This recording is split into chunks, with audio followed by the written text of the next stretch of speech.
set, Welcome to the Dynasty Nerds Fantasy Football Podcast, where we discuss Dynasty strategy, rankings, and all things NFL. So get ready to geek out on fantasy football with your host, Rich Dotson. And welcome to the Dynasty Nerds Fantasy Football Podcast. I'm Rich Dotson. He's Matt O'Hara. Hey. He's Garret Price. How's it going? And this is take 2 of the 2026 rookie quarterback class. We were going to break down these final couple guys, let you know what we like, what we don't like. Last episode full of upside. This upside, who knows? Who knows? With every front side, there's a backside. Matt, where are we going? Let's get started here. Ty Simpson, quarterback, Alabama, 6'1" and 1/8 inches height, 211 pounds, 9 3/8 inch hands, 30 7/8 inch arms. He's 23 years old. He'll be 24 in December. He didn't do any of the work at the combine. He did throwing and all that, but he didn't do any of the drills last year at Alabama. In 15 games, he completed 305 passes out of 473 attempts for a 64.5% completion percent, 3,567 yards passing, 28 touchdowns, 5 interceptions. He had 90 rush attempts for 93 yards and 2 rushing touchdowns. So looking at Ty Simpson here, age where we see the NIL stuff, it's huge. Guys are getting ridiculous amounts of money to play football in college now. There's guys in college making significantly more than their NFL counterparts, even at times. Obviously, the high end in the NFL is still far outweighs college, but mid-level guys are making good amounts of money in college. Then you factor in guys trying to transfer for more opportunities. That's one thing that I got to really give to Ty Simpson is he did it the old school way, like what many would perceive the right way. He started at Alabama, didn't get an opportunity to play until later on in his career. He didn't let that deter him. He thought that was the best place for him. He worked his tail off, worked his way up, got an opportunity to be the starting quarterback this year, and overall had very good success as a starting quarterback. And then the offseason comes, and he could have gone back to school. And in fact, the biggest thing that was kind of weighing on him wasn't necessarily going back to Alabama, but there were other programs offering him like borderline first round money to play quarterback for their teams. And he decided that if he wasn't going to go back to school to play at Alabama, that he wasn't going to go back to school, that he was going to go to the NFL. And that's what he ended up doing. In some ways, I think this was a good decision. When you look at the weakness of this class, there's not a lot of competition for potential first-round quarterbacks. So in some ways, I think he did himself, it was a good idea to come out. On the flip side, I think his game, despite being a little bit of an older quarterback, I think he could have used more actual games and playing time under his belt. He's one of these guys, only had like 15 games, 15 starts. Mm-hmm. And I get it. He talked about, he went up against Alabama defenses as freshman and sophomore on scout team. And, he came into games even though he didn't start. But there's nothing that can simulate like starting in a big time game against a big time school.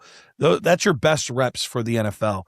First 9 games of his career, or of his season, you could have made an argument that he rivaled Fernando Mendoza.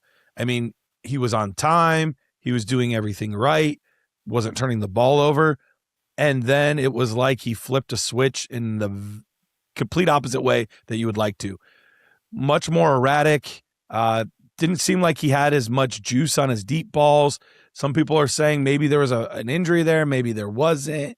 And I haven't really heard strong confirmation one way or another, but he didn't look like the same player towards the end of the season compared to what he did early on in the season. And maybe it was him, maybe it was now there's tape on him. People are starting to figure out his tendencies, what he can do, what he can't do.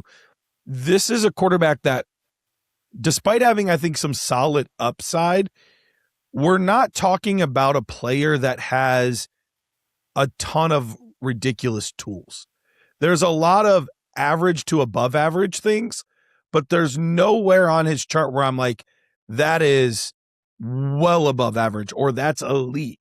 It's like, if it's on a scale of 1 to 10, there's a lot of 5 to 7s, but I'm not seeing a lot of 9s and 10s. And so I think that's the hard part for me with Ty Simpson. We're talking about an older prospect, but doesn't have a ton of starts. There's a lot of good, but he fell off. So the consistencies comes into question there. It's a player for me that I would be thrilled to draft Fernando Mendoza as an NFL team in the second round. But if I'm having to hang my first round, Ty Simpson. I keep wanting to call him Fernando Mendoza, Ty Simpson. If I have to hang my first round pick on Ty Simpson, I'm terrified. But I would love to take a risk in the second round on a Ty Simpson. So I like the guy. I don't think there's a ton of difference between him and a Nussmeier. And I might even think that Nussmeier is a little bit better, to be honest. I'm actually, I'm with you there. From a size standpoint, he's very average, barely above 6'1", 6'1" and an eighth. And to your point, the deep balls were where I had the biggest issue. I mean, I think he's very accurate, has good ball placement on the short to intermediate stuff. The long stuff is where it gets goofy, and that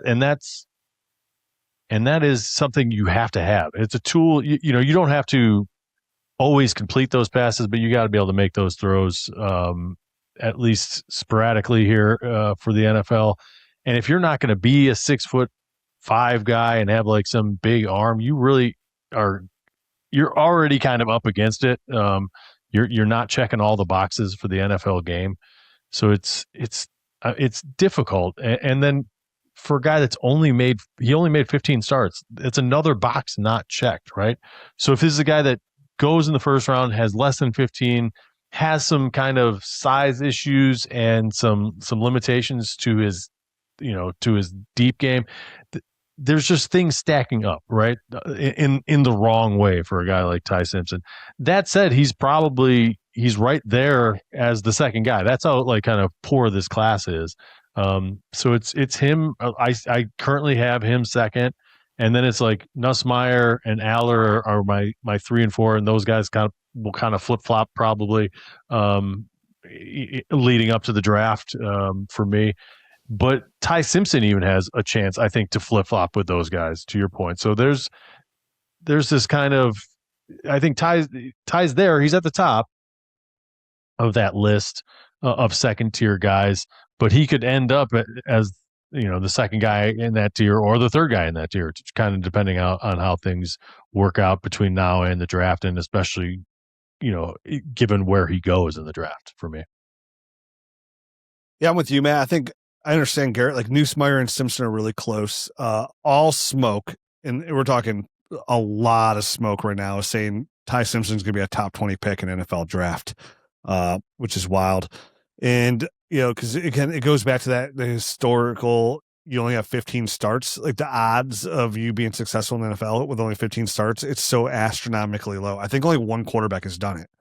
I had a list like a month ago, and I meant to keep it for this episode, specifically for Ty Simpson. I can't remember, like Mitch Trubisky was on that list. There's a ton of quarterbacks that only have that like 1 year, 15, and they just don't turn out to be anything. I think one quarterback did, if I did it right. I can tell you total games. I'll find it because I have all the total games. I don't have specifically starts, but I have total games. I'll take a look while you're talking. Okay. And, let's start like with Ty Simpson, some of the really nice stuff that you could see on tape. He's got a really quick release. His mechanics are very sound. Like he's got that really like tight, compact motion, and it's consistent. Like you see the same, and then what you want to see the quarterback in his drop backs be the consistent over and over and over again, the same thing on tape. And he gives you that right now. And, getting the ball out quick, and you're right, Matt. Like the deep ball gives you a little bit worried, but when he's attacking the middle of the field, like when you're looking at talking about slants, digs, outs, things along those lines, like he's very like he gets in there in a really tight throw, really good window. He could do that very nice, especially when he's like his feet are set. He could get the ball over linebacker pretty nice and drop the football in there as well. Doesn't turn the ball over a ton, really low. I think at a 473 attempts or so, he only like about 500 interceptions. He's got good poise. He's got good enough movement to get the ball done. Seems like he can own the pocket a little bit. Like he can feel the pressure coming and get done with his legs if he needs to. But again, that deep ball, man, like his touch, the timing, sometimes his accuracy could be off. You're right. The second half of the year was weird because things really did just start to fall apart for him at the end of the year there. His arm's not super strong, so he's got like a ton of zip on the ball. So once to push it downfield, he lacks that.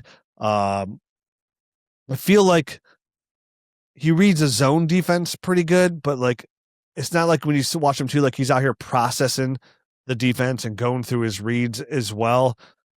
He's a nice quarterback with not a lot of tape to watch here, and it's so hard. It's so hard for me to watch Ty Simpson and say this guy's going to be like, I'm going to pin my franchise on him. But like, there's enough there where I can see like a different talent kind of evaluator, a specific quarterback, a guy who's a quarterback guru could see some of this. Like I could turn this into something great and know something I do not know. That's everything I see. Like he's like I see him as like, is he like a ceiling like an Andy Dalton? You know, like is he just like that mid-range like quarterback 16? You know what I mean? Like does he have to be in the like the right system? Like you know, like the right quarterback? Like are him and like Kyle Shanahan going to make magic together? Like, and where's that even opportunity right now for him to even go to? Like, there's not anybody who's desperate for a quarterback right now. I go, okay, that's a really great spot for him to turn into something great. Like, there's no even opportunity there. Again, unless the Rams took him at like, I think the Rams pick at 13, right? They pick at 13 sure exactly and 29, I think, are the two. The Atlanta pick, right? Mm-hmm. So I think somewhere around the third. So like if the Rams took him, like I know we've mentioned this team for like, but that's the only team that we could pinpoint. Like, okay, a lot of these quarterbacks outside of Mendoza need coached up, right? So that's the one team that we can see. They have old Matt Stafford take a quarterback. We'd be like, okay, if McVay wants him, I want him too, right? Like I believe in the system. I believe in the coach, and there's enough there on tape where I can believe in it. But like outside of that, like not saying Ty Simpson can't be great because there's a lot of things he does well. Yeah. But again, there's like Garrett said earlier on, like there's nothing that goes wow. Like it's not like, oh, he's this super athletic, mobile quarterback. He's this big, strong armed quarterback. Like he's a good quarterback that processes well, attacks the intermediate part, the short part of the field, really good, accurate. When he's got his base under him, and he's very fine. But again, we talked about Mendoza, be like, oh, he's probably right around Drake May. If we took all those quarterbacks over the last couple of years and put Ty Simpson in it, like he's behind Cam Ward, he's behind Bo Nix. He's probably honestly, like if we're talking about a short-lived thing, like I think JJ McCarthy looked better his 1 year at Michigan than Ty Simpson as well, which is kind of like a similar kind of like than there. But right. I think McCarthy had a little bit more zip on his ball than Ty Simpson, so. He's fine, I think, but like I think what's going to get me excited about him is where he's going to go in the draft. Like he's going to get the good draft pedigree. I'm going to be in a Superflex league. I'm like, okay, I need to get a piece of this.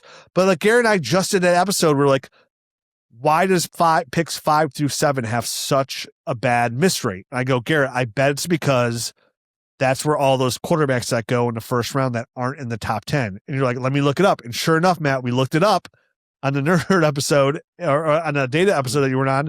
And that's what it was. It was all those quarterbacks in the mid-range and they all busted out. So like, again, the 15 starts, where he's going to go in NFL draft, where he'll probably then get drafted in your Superflex draft. Like history tells me all those guys were bust. I think the one guy who wasn't a bust was Lamar Jackson.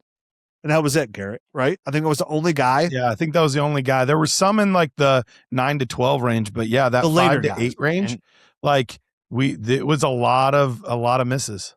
And where would Ty Simpson probably go in Superflex? Say he goes like number 12 overall, 13 overall. You'd be like, yeah, he's probably going to pick 8. You're going to go, I'm probably just going to go, yeah, I'm going to take Ty Simpson. and going back to like famous guys that overcame the less starts than 30 or whatever it is. Cam Newton's the only guy that I could find that was like he had 14 starts at Auburn. He won the Heisman and all that, and came to the NFL and was then successful. And to be fair, at least he won the JUCO national championship the year before too. Like, so he started that is the there. tricky part. I went and looked. Like the next closest couple guys are like Josh Allen, Sam Darnold, Jameis Winston. All had like solid careers, but all of those guys at least had 27 starts. So we're like in truly uncharted territory of guys. Mitch Trubisky was the last guy. Mitch Trubisky, he had more total games than that, but his starts one year starting. Yeah. 1 year. Yeah. Starting. Right. Okay. Yeah. But not good, Bob. It's not good, Bob. But hey, All right. I don't want to talk that. Like the kid has some upside to be a starter Sure. in the NFL. Like again, he's also going to be 24 this year. Yeah. That's like old. Yep. I'm talking like 24 is old. It's just fine. It's not. I mean, nowadays it's not that. It really isn't. There's guys that are, this next guy that we're going to talk about is older than that already. So he's also a 5-star prospect too. Like he was a highly touted prospect coming into college as well. So he's got some pedigree there. They said that early game stretch, Garrett, when he was playing like Georgia, that stretch of there, like he was lights out, man. He was able to make reads at the line. Like he had a lot of trust in the offense too. Hey, and also let's say this about Ty Simpson before we move on too. Like he waited his turn to Alabama and he ended up like the worst, like the run game was the worst Alabama team he could have. Yeah. Like the run game was literally, I think they're like outside the top 100 in run games. And then the 17-year-old phenom, like Ryan Wilson kind of like disappeared on him too. Like when Jeremy Bernard is your best receiver, it's supposed to be like Ryan Wilson's supposed to be your best receiver, right? This phenom, like Alabama didn't do him any favors as well for like a kid that waited for a team to be special.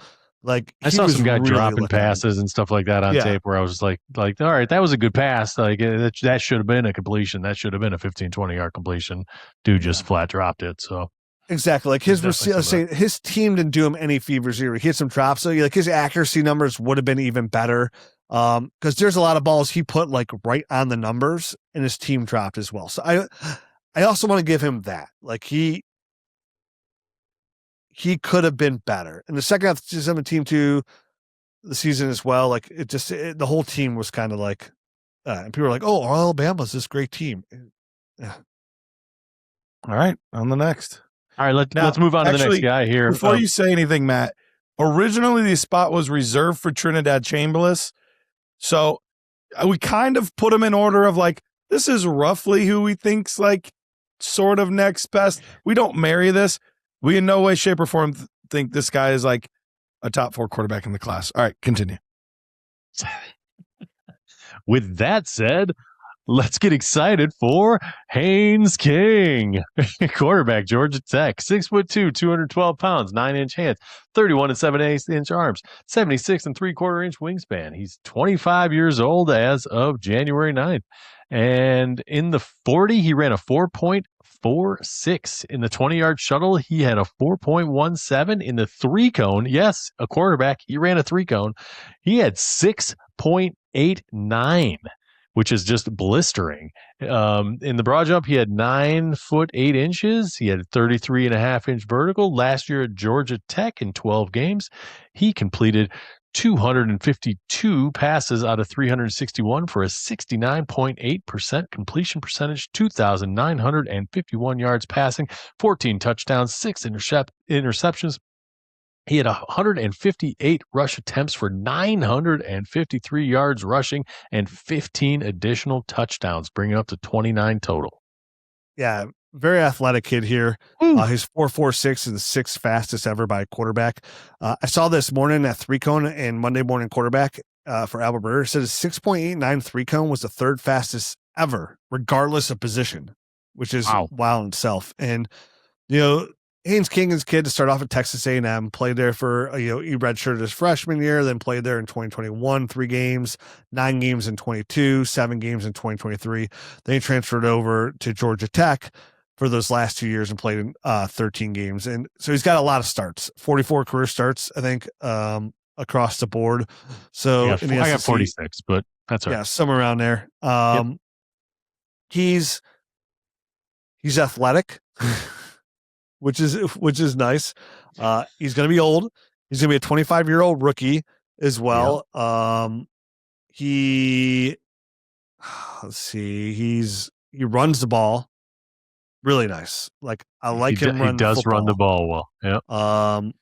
But like, dude, his accuracy, man, is just all over the place. Yes. He's one of these quarterbacks that gets pressured and like everything falls apart from him. And his first instinct is, I'm just going to run because he can. So he doesn't have a lot of like zip on the ball.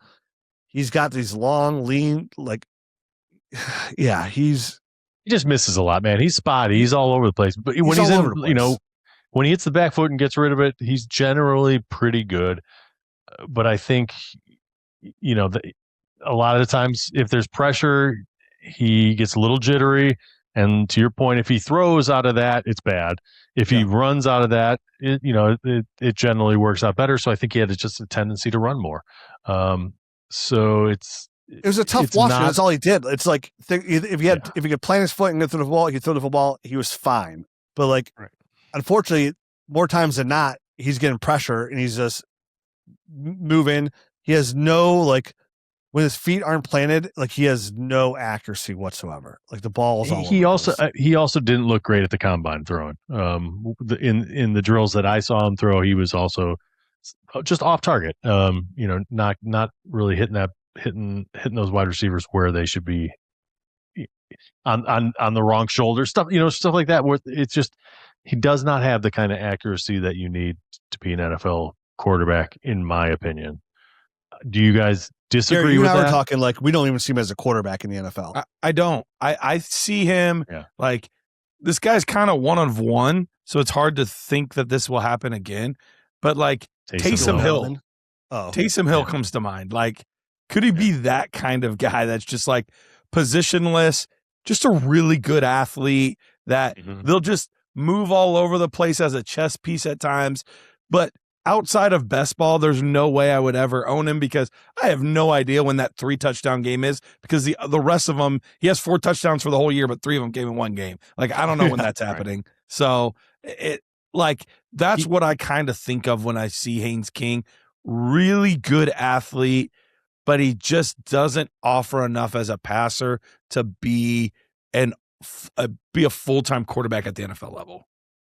So in my notes, I was like, if he forced it and was like, I'm only going to be quarterback, the best he could do is taxi squad, like QB3 developmental guy. But who's going to take a chance on a 25-year-old quarterback that needs that much developing? Like, so I do think his best bet to make the NFL is at another position, and it might not even be offense. Like, he's got good measurables, 6'2", 212, running a 4.46. Dude could go play safety or something. You know what I mean? There are other college quarterbacks that have made that transition and played safety in the NFL. So I feel like that's probably his best bet. So I don't know. He's athletic enough to play in the league. It's just not good. Totally. So good luck to him. I hope whatever he wants to do happens for him, but chances are it's not going to be a quarterback. Yeah, and I would love to have like more detailed notes on this, but like I do think it's just that simple. Like, there's not really a point in really digging into it. It's either you try to be quarterback and it's probably just not going to work out, other than like they put you in every once in a while for gadgety stuff, or you try to play somewhere else, or you become this chess piece. Like, those are really the options. I'll tell you what, though, the one game I watched, the last game that we have against North Carolina, NC State, he actually looked pretty legitimate, and like there wasn't a lot of pressure in that game. So he did look good in that kind of scenario. That's not the league that he's going into. You know what I mean? There's not going to be that opportunity to have that kind of cupcake sort of game where it's like, oh, look, I'm just going to stand back here and do what I want. Like, that just doesn't.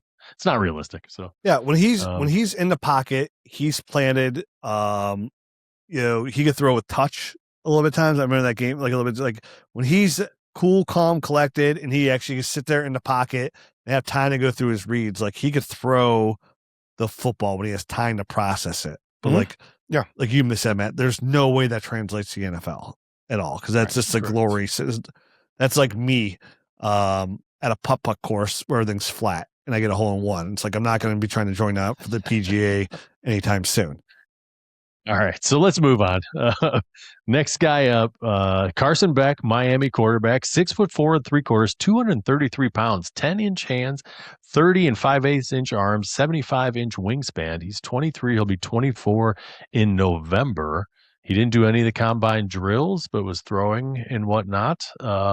Last year at Miami in 16 games, he completed 338 passes out of 467 attempts for 72.4% completion percentage, 3,813 yards passing, 30 touchdowns, 12 interceptions. He had 62 rush attempts for 43 yards. That's a .07 half.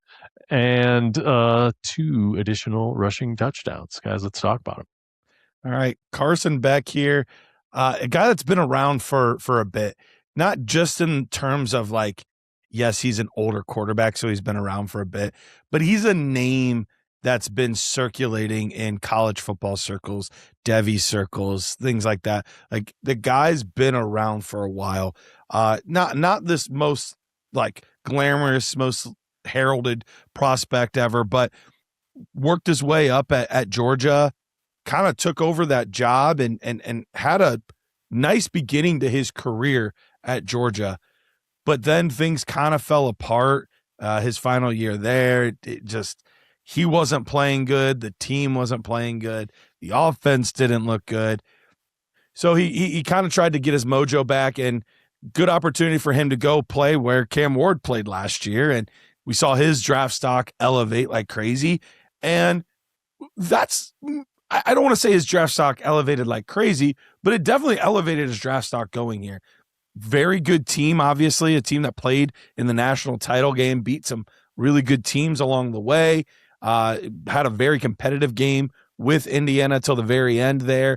And Carson Beck did a lot of things well over the course of that process. For fantasy football purposes, this is a 0 basically as far as athleticism goes. Like you're not getting rushing yards, you're not getting anything like that out of Carson Beck. But what you do get is a guy that A, like I said, played a lot of games. B, he's a good technician of the game, a good game manager that has a strong arm and can make things happen. And he did, for as bad as that 1 year was at Georgia, the rest of his career was littered with examples of him coming up big in big games. Even that national championship game, he played well in that game. So he has had a lot of big moments in his career. And for the most part, he has stepped up into that and made something of it. I don't know. Like I said, rushing is not great. For a guy that has a fairly strong arm, his deep ball is very inconsistent. So it's like the strength is there, but the accuracy on the deep ball isn't there, if that makes sense. So he's kind of a weird guy. He's also not a guy that loves pressure. Obviously no quarterback loves pressure, but it seemed to phase him maybe a little more than some other guys. But when he's got a clean pocket, or at least a decent pocket, he's a guy that can do a lot in the short to intermediate game and can be a good game manager at the next level. But for me, I think that's kind of where the ceiling's capped, is a good game manager type player. Do you guys see him differently or no? I don't. I that's basically the ceiling I see, for a guy like this. Being a guy he's going to be 24, pretty soon into the season. I just don't know how much better he's going to get. He measured in bigger and thicker than I thought he was going to. So like that is a check, like he's got very prototypical size. And to your point, I think he can make all of the throws. The ball placement maybe isn't always there with him. So maybe that's kind of correlates to what you're saying with the deep ball. But even on some of the closer things, the ball placement isn't always there. It's not consistently bad, but it was enough that I noticed. I was like, that was another poorly placed a little bit ball. behind. Hits the target, just didn't hit him on like the right shoulder, or a little bit behind where guys are trying to, they're really having to make tough plays and not maximizing yards after the catch and stuff like that. So little things like that probably need to get cleaned up. But at this point, like, how much you gotta ask the questions, like how much is there left to tap into for a guy like Carson Beck, who seemingly has been around for a long time and forever, it seems like. So and without rushing upside, like you really are left with, is he a high end passer of the football that can really operate an offense at a high level? If not, then he is going to be a lower tier guy. Like that's kind of how I see him. Yeah, he's like a Quinn Ewers, right? Like somebody's going to come in the league, be a later draft pick, be a backup in the NFL. He does not offer fantasy football upside. Like his feet, I think he's got under a yard per carry average. I think it's under 0.7. No, I made this past year was 0.7 yards. 0.7 yards per carry. You mentioned it, Garrett. Like he has heavy feet, and it shows you inside the pocket. Like, he has trouble to, like, when he gets the pressure to step up in the pocket and then even reset. Like his feet are so sluggish. That's why he took a lot of sacks in 2025. And you're right. He has a strong arm, but like he's the kind of guy that's like when your team's behind, it's hard for him to win the big game because when he gets that little pressure, you got to put the ball downfield. He turns the ball over. Like that was kind of like when you thought about like Carson Beck, like, oh, dude, the moment's gonna come, he's gonna like turn it over. Like a lot of what we kind of see like Baker Mayfield in big games so far in the pros. Kind of like Kirk Cousins, right? Never going out enough to win the big game as well. Just not as talented. So not offering that, like struggling under duress with the interceptions, more likely to try to run out to the side than anything else. Like he won't even run a field, he'll run sideways to try and get out of bounds out there. Fine intermediate, fine in a rhythm, good RPO, good, like if he's in like a timing system, right? Like, cause like, and then even then, like when he gets off his first read, it's not overly great, but he can go through his reads at the same time. He seems like he's a very capable quarterback going, okay, here's what we're going to do. 1, 2, 3, rip the ball here. You're going to find success. Again, way easier to do in college than it is going to be doing in the pros. It's weird. Something. Like I always think of bridge quarterbacks as old veteran guys, but he feels like a rookie bridge quarterback is like what he feels like not good enough for my team to be like excited and want to build around him. But like, I think he does enough that he could like win some NFL games. So his draft sucks. I would like to draft you so that you start for me and suck really, really bad. And then I can get a good quarterback next year. Is that what you're saying? More or less. Yeah, I can see that. So somebody wondered, like watching it too, like you mentioned like that deep ball and like how it just like he had a lot of trouble with it. Like he did at the end of Georgia in his last year. He had a UCL surgery he had to get, and came back into Miami. Like I wonder if that had something to do with it. Like he needs a whole another year there. Because I remember when he came out, like his first year at Georgia, like dude, this kid's gonna be good. Like he's gonna be one of those next really good quarterbacks. But now I just see a guy from a dynasty perspective that's not even worth owning, really, which is weird because he's gonna be a guy that's like, I feel like he could be in the league for the next 6 years as well as a backup on somebody's roster, like a Chase Daniel. Is he like a Nick Foles type? Like if Nick Foles sucked.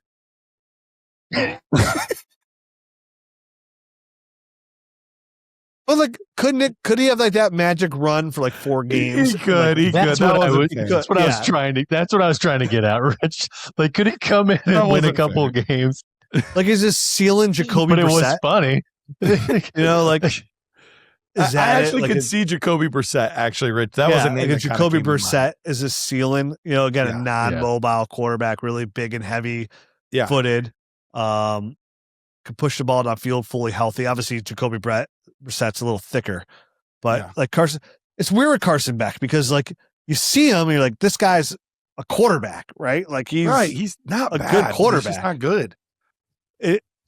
He's a good college quarterback, not great college quarterback. And like you said, put in the right situation, like a team like Miami, everything around him, he could take your team to a national championship. It could be a team like Ohio State, right? Like, which I still can't believe they beat Ohio State. To be fair, it was that defensive line for Miami that was unbelievable. Oh, so good. But like, so good.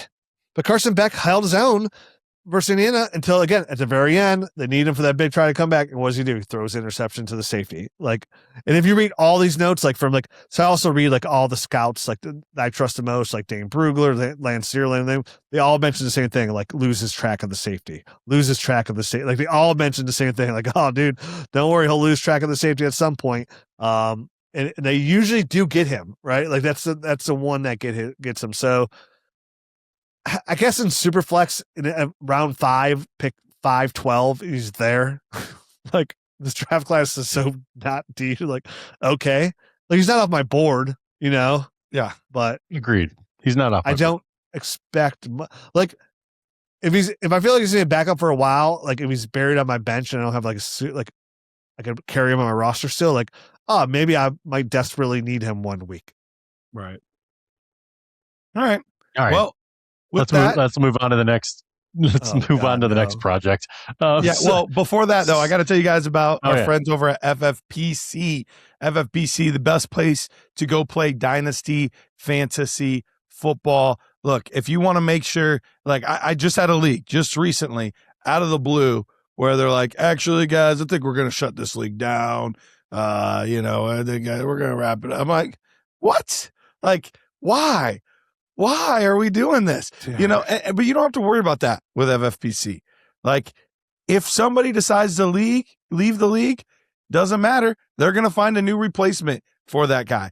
If the 11 of the 12 teams decide to leave and you're like, no, I want to keep this team that I built, they're going to replace the 11 other owners. You do not have to worry about your league ever folding over at FFPC. They have some high dollar amount leagues you can play in, but they have some inexpensive ones, some rebuilders you could buy. You could just say like, hey, I just want to buy a contender, ride it to a championship, cash out the next year and say, good riddance. That was fun. Thank you, Saquon Barkley and Mike Evans and all you old guys for winning me a ship. That was great. Like you can play however you want over at myffpc.com. Use promo code NERDS. That's promo code NERDS at myffpc.com. Yeah, and by the time you're listening to this, our live episode's probably over, but we are bringing back Roster Rescue. We take a little hiatus right after the end of the year, but Garret and I, we get in there. You submit your teams. You go to dynastynerds.com, check it. It's in the shop where you can buy a Roster Rescue. And what that does, we do these live. We're going to do them every Wednesday at noon. And you submit your teams, and we kind of just break it down and try and give you the best advice possible to either blow it up or go for the ship, right? And even sometimes, occasionally, I'm like, dude, you're just submitting this just to brag and get your team on the show because like, you don't need to do anything. It does happen. And I respect it. But the Roster Rescue shows where Garret and I just look at your team and we put it through the Dynasty GM and we break down like, hey, make this trade, do this move, be patient here, resubmit it later. It's a great way to get our eyes on your team and give you a little bit of help and guidance. And listen, a lot of people have had a lot of fun with it. They come back multiple times for it. We've had a lot of fun doing them. So you probably missed this week, but feel free for next week. Roster Rescue's back on Dynasty Nerds. All right, and we are back into the prospects here. Sawyer Robertson, quarterback, Baylor, 6'4", 216 pounds, 9 3/8 hands, 32 1/8 arms. He is 23. He just turned 23 in February. He ran a 4.64 in the 40, 4.46 in the 20-yard shuttle, 7.45 in the 3-cone, a 10'3" broad jump, and a 37.5-inch vertical. At Baylor last year in 12 games, he had 304 completions out of 504 attempts for a 60.3% completion percentage, 3,681 yards passing, 31 touchdowns, 12 interceptions. He had 56 attempts rushing for 17 whole yards and 3 rushing touchdowns.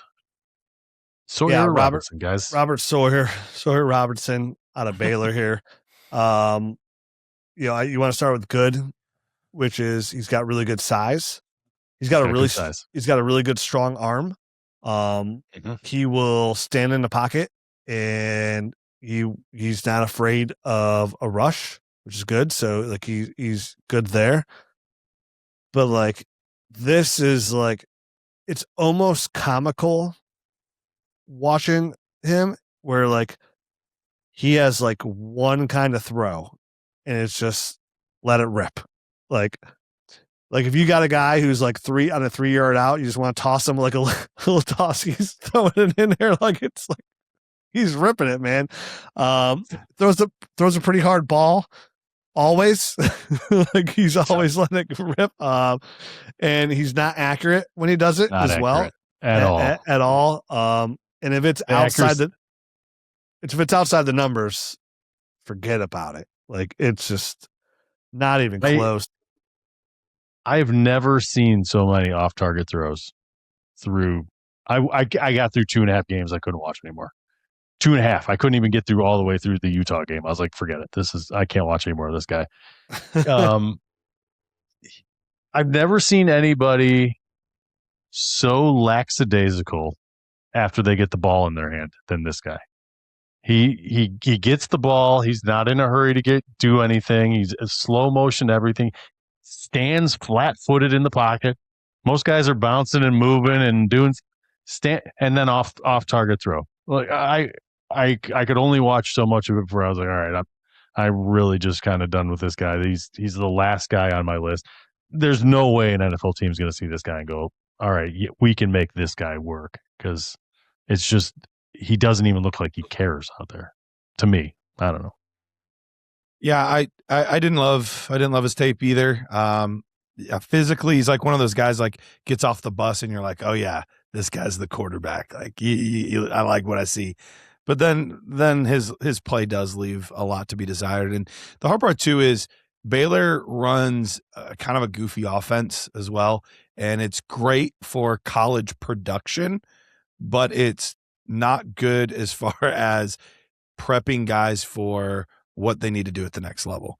That's why we haven't seen a lot of Baylor quarterbacks be NFL quarterbacks. Their numbers are usually ridiculous. Like they put up really good numbers overall, but it doesn't translate. And so that's the hard part. I have no idea how this guy has 3,681 yards passing. I just watching the limited amount that I was able to put myself through. I have no idea how he completed that. Because sometimes when he rips the ball, Matt, like in those tight windows, it gets in. Like it's sometimes it like if it's inside the numbers and like he rips it, like he gets in there so fast, it does get on the receiver. Like it does. Like I said, it's like if he has to throw within his frame, like it's way better. Anything outside of that, if he has to move at all, like if he's on the move at all, it's bad. And anything he has to throw like outside the numbers, across his body, like the opposite way, like to the left, like it's bad. Yeah, absolutely. So, one of those guys that he's like, if I have to decide between him and a guy from last show, Luke Altmaier, I'll take Luke Altmaier all day because I at least know 100%. What he can do. I don't know what this guy can do other than be big and strong. That's it. All right, so let's move on to the next guy. Don't draft. Yeah. Do not. He's on the do not draft list for sure. So this class is next guy. This show's not as good. No, we're going to get through these last two guys too. All right. Next guy up is Cade Klubnik, Clemson quarterback, 6'2", 207 pounds, 9 1/4 inch hands, 31 1/8 inch arm, 77 1/4 inch wingspan. He's 22. He'll be 23 in October. He didn't do any of the drills at the combine last year at Clemson. In 12 games, he had 257 completions, out of 392 attempts for a 65.6% completion percentage, 2,943 yards passing, 16 touchdowns, 6 interceptions. He had 83 rush attempts for 94 yards and 4 additional touchdowns on the ground. Garrett, I know you're going first in this one. Yeah. I just want to get my take out of the way and let you go into more detail and be done with it. I know you're going to go first, but I'm going to go first. All right, go ahead. I think I have the Classic. easiest way to describe them from my perspective, because right. I don't want to be redundant. Everything I said about Carson Beck, just imagine if Carson Beck was a little worse at all those. No, that's not true. That's not true. Because Cade Klubnik is a significantly better athlete than Carson Beck. Okay, yeah, okay, yeah, he can move. Well, that to be fair, not only does Carson Beck look like Sloth from the dinosaur movie, but he also moves like one. That's not hard to beat. And honestly, this year was the outlier for Klubnik as far as rushing totals. With only 94 yards, he had 463 in 2024. Before that, it was 109 or 182 and 139. But this was definitely the low water mark for his rushing this past season. It sounds like, and look, this is not a hill I want to die on. I don't overly believe in this guy, and he has got an uphill climb for sure. But one of the things that I really liked, like watching him, he did a great job, and it reflects in the numbers too. His pressure to sack rate. This is a guy that did a really good job of feeling pressure and being able to maneuver in ways to keep plays alive. Not necessarily for like huge rushing totals or anything like that, but he did a great job of feeling pressure, be able to roll out, be able to step up in the pocket, things like that. So I like what I saw there. It's weird because Clemson used to be such a powerhouse, and this Clemson team just did not look good at all. Watching them play was kind of hard to watch, because this used to be one. I mean, when Deshaun Watson was there and Trevor Lawrence was there, I mean, they have all these talented running backs and receivers and, the time to throw and things like that. And there just wasn't a lot of that this year at Clemson. Cade Klubnik, to me, I think does enough as far as having a quick release and being able to avoid sacks and do a lot of like little things well, that I think if he gets in a good system, I think there's untapped potential here. Will that ever come to fruition? I have no idea. But I think there's some players that we talked about, like, I don't know how much better this guy can get. Like, he's maxed out what he has, or he's older, or he's, whatever. Like, this is one of the few players outside of Drew Aller, and definitely would take Drew Aller over Klubnik. But I think there's more here with the right system and the right coach. This would be the player that, if there was a Brock Purdy of the class, if there was a like surprise like Dak Prescott, or guys that go in the 4th round, 5th round, 6th round, 7th, like, but got the opportunity and did a little bit with it because it was the right fit with the right coach, I would say I believe in Cade Klubnik above a lot of these other names outside of Nussmeier, Simpson, Mendoza, and Drew Aller. I'm actually surprisingly semi on board with that. I do think he does a lot of things well, and nothing fantastic. So again, another one of these players, like where does he end up? But I do have him as kind of like a borderline starter backup type of guy. I think that's kind of where his talent would say that he belongs. The major, I think, thing that I see is you say he does a good job avoiding pressure, and the numbers do bear it out. I think defensive pressures had 147, only 17 sacks. I think that is good. I think where he kind of breaks down is when he gets pressured. He has a tendency, his footwork, from what I've seen, gets a little loose and he'll fade away and make bad throws. So he's avoiding the pressure, but it doesn't end up as a win still. Like it's an off target throw. It's hitting the ground. So it's technically he's not taking the sack on that pressure, but it's not a positive play either. So that's kind of where I think he needs to grow. And I don't know if he has that in him or not. If he takes that next step and kind of starts standing in there a little bit more and delivering, even though he's going to take a hit, then I think he could progress and be a guy that turns into something. If he doesn't, if he never takes that next step, he's likely, in the NFL, he's going to see too much pressure to be effective down in and down out, and will end up kind of fading pretty quickly. So that's where I see Cade. So he's a guy that could go either way for me.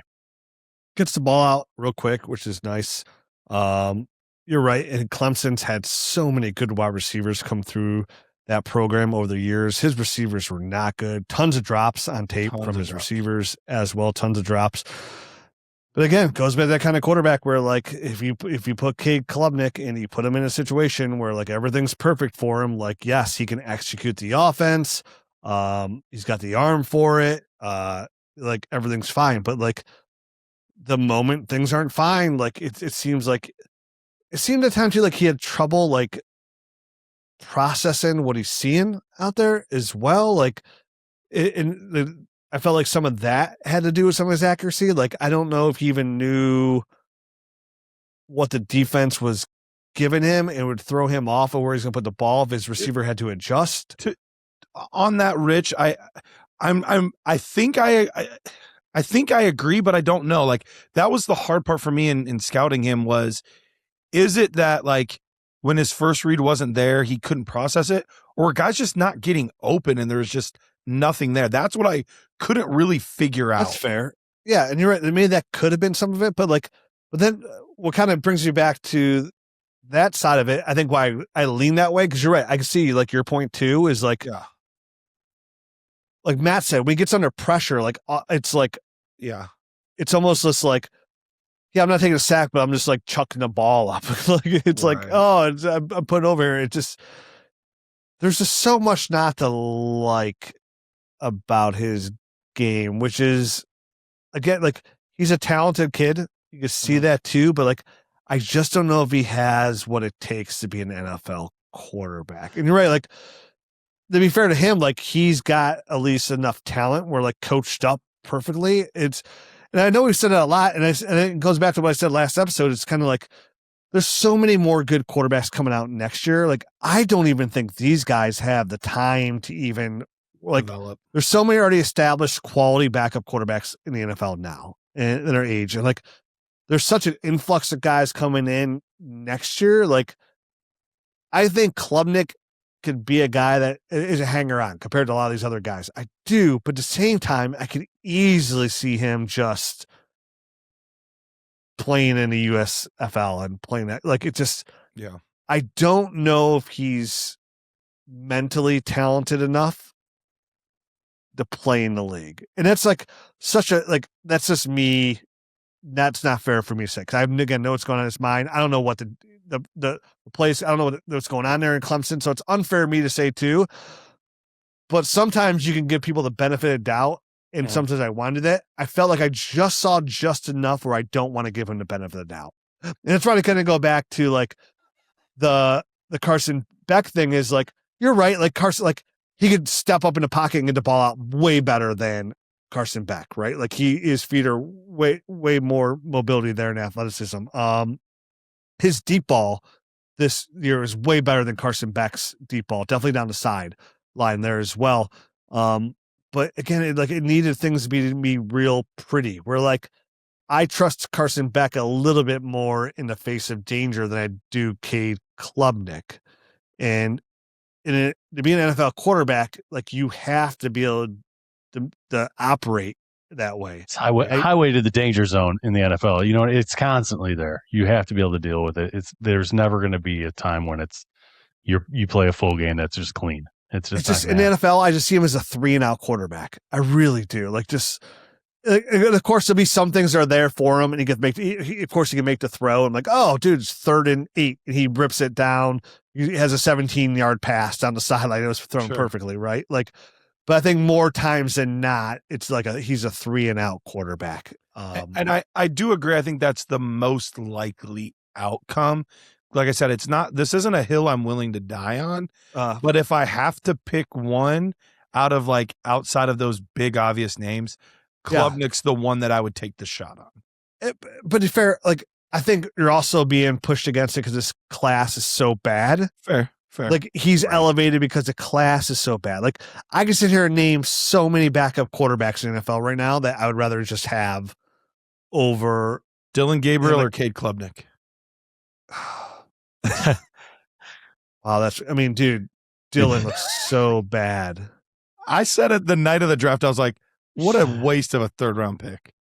Yeah, that's a tough one. But at least he was a 3rd-round pick, I guess. You know what I mean? So maybe Dylan, even though now his coach that wanted him is gone, but man, like, I think I've said it enough. I feel bad because, like, it's weird. Like, he's still borderline, right, of like a guy. But I think he's if we put Cade Klubnik in the 27 class, he'd be like the 15th quarterback. Sure. All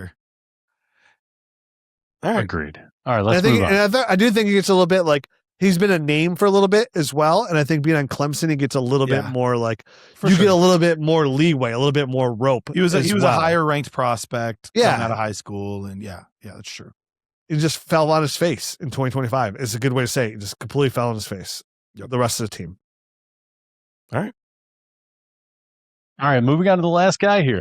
Cole Payton, North Dakota State University quarterback, 6'3", 232 pounds, 10 1/4 inch hands, 31 5/8 inch arms.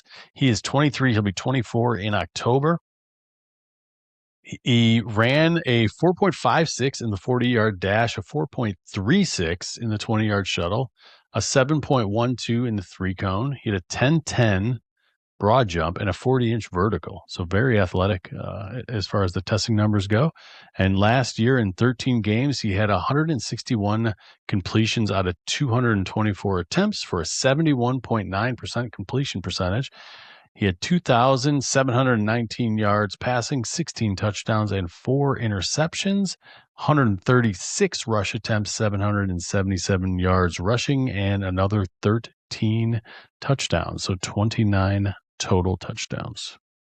Yeah. So coming out of North Dakota State, this is Carson Wentz, who went number 2 overall.